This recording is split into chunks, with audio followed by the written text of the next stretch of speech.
ஜோதிடத்தில் சுபர்கள் மட்டும்தான் நல்லது பண்ணுவாங்க, பாவர்கள் எப்பயுமே கெடுதல் தான் பண்ணுவாங்க அப்படின்னு ஒரு கருத்து நிலவுது.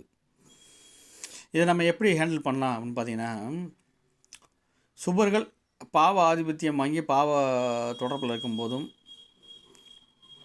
கெடுதல் பண்ணுவாங்க, பாவர்கள் சுப ஆதிபத்தியம் வாங்கி சுப தொடர்பில் இருக்கும்போது நல்லதும் பண்ணுவாங்க. உதாரணத்துக்கு இப்போ இருக்கிறதுலே கொடுமையான பாவர் அப்படின்னு சொல்லக்கூடிய கிரகங்கள் பார்த்திங்கன்னா ராகு கேது தான். ஏன்னா சர்ப்ப கிரகங்கள்னு சொல்லக்கூடிய கிரகங்கள் இருட்டுக்கு அதிபதி அவங்க தான். அப்போ அவங்க தான் கெடுதல் நல்லா பண்ணணும். ஆனால் இவங்க உங்கள் ஜாதகப்படி உங்கள் லக்கணத்துக்கு சுபன்னு சொல்லக்கூடிய கேந்திரத்துலேயோ கோணத்துலேயே இருந்து இன்னொரு சுபரோட தொடர்பில் இருந்தாங்க அப்படின்னா நல்ல பலனே பண்ணுவாங்க.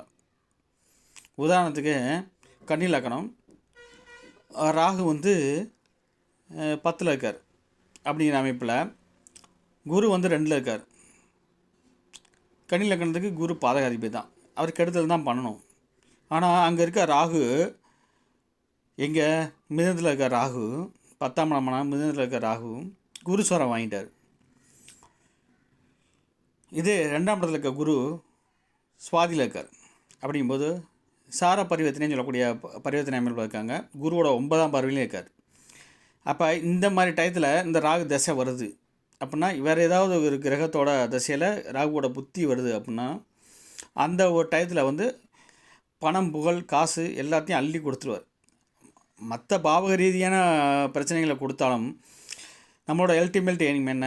பணம். அப்படிங்கும்போது அந்த பணத்தை கொடுத்துருவார். இப்போ சொல்லுங்கள், பாவகிரகங்கள் பாவம் மட்டும்தான் பண்ணுமா, கெடுதல் மட்டும்தான் பண்ணுமா அப்படின்னா இல்லவே இல்லைங்க. பாவகிரகங்களும் நல்லது பண்ணும். பாவகிரகங்கள் பண்ணுற நன்மை தான் உங்களை உச்சாணி கொம்பில் கொண்டு வைக்கக்கூடிய அமைப்புலையும் இருக்கும். அதனால் பாவர்கள்லாம் பாவர்களில், சூப்பர்கள்லாம் சூப்பர்களையும் இல்லை அப்படிங்கிறதான் இந்த கருத்து. நல்லது நடக்கும், நல்லது நடக்கும், நல்லது நடக்கட்டும்.